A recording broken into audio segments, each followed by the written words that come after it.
Olá, hoje é dia 9/12 e a nossa aula é de Natureza e Sociedade, página 150 e 151. Temos aqui um textinho. O crescimento das cidades.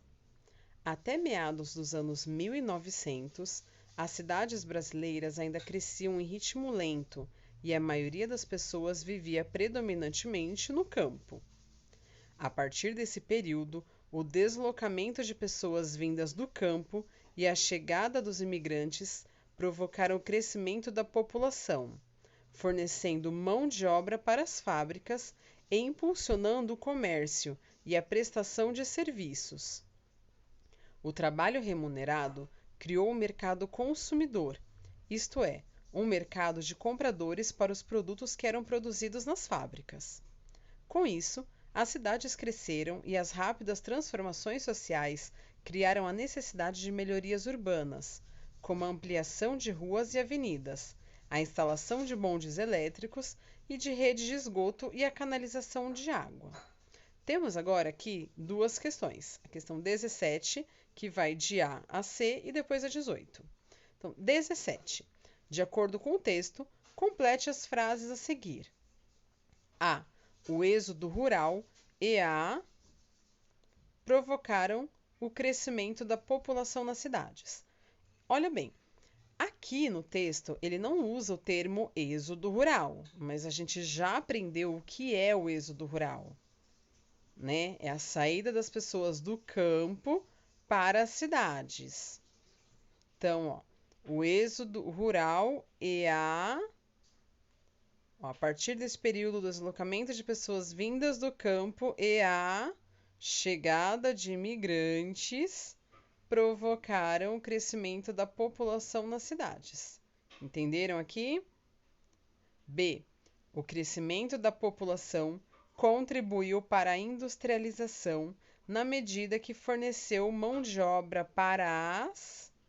Então, aqui vocês também vão procurar aqui no texto, tá? Nem sempre está exatamente com as mesmas palavras, mas procurem com calma e atenção. C.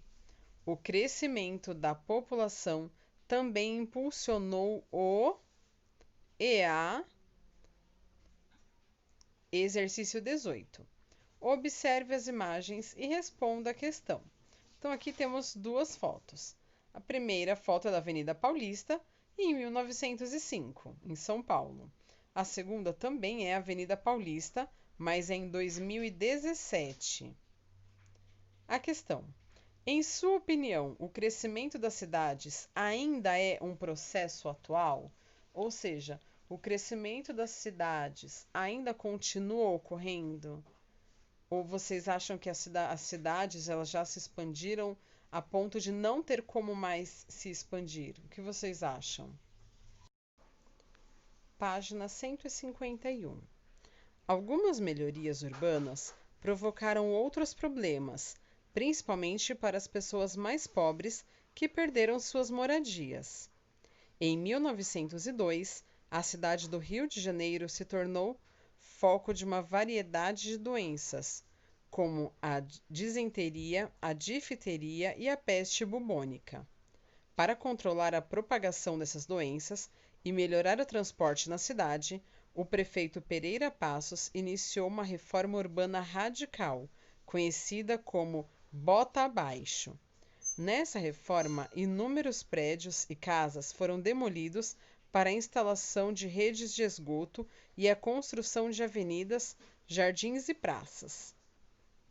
A reforma de Pereira Passos atingiu principalmente as pessoas mais pobres, que foram expulsas da área central da cidade e empurradas para as áreas periféricas. Nessas áreas, formaram-se inúmeras favelas nas quais quase não existia infraestrutura, como rede de esgoto, água encanada, luz elétrica e transporte. Questão 19. Por que o prefeito Pereira Passos iniciou uma reforma urbana radical na cidade do Rio de Janeiro em 1902? Por que essa reforma ficou conhecida como Bota Abaixo? 20. Um dos principais objetivos da reforma urbana do Rio de Janeiro era melhorar as condições de saúde da população. Em sua opinião, as pessoas mais pobres foram beneficiadas nesse sentido pela reforma? E aí, o que vocês acham? Então, vocês vão ler com calma o texto e vão responder essas três questões. A primeira, né? Por que o prefeito Pereira Passos iniciou uma reforma urbana radical? Aqui, nessa parte aqui fala, né? Por que essa reforma ficou conhecida como bota abaixo? Será que é porque ele mandou derrubar os prédios? Talvez, né? E 20, aqui fala que um dos principais objetivos da reforma urbana no Rio de Janeiro era melhorar as condições de saúde da população. E a população pobre melhorou as condições de saúde? Aqui fala um pouco sobre isso, tá bom? Boa aula! Não esquece, quando terminar, envia para sua professora corrigir.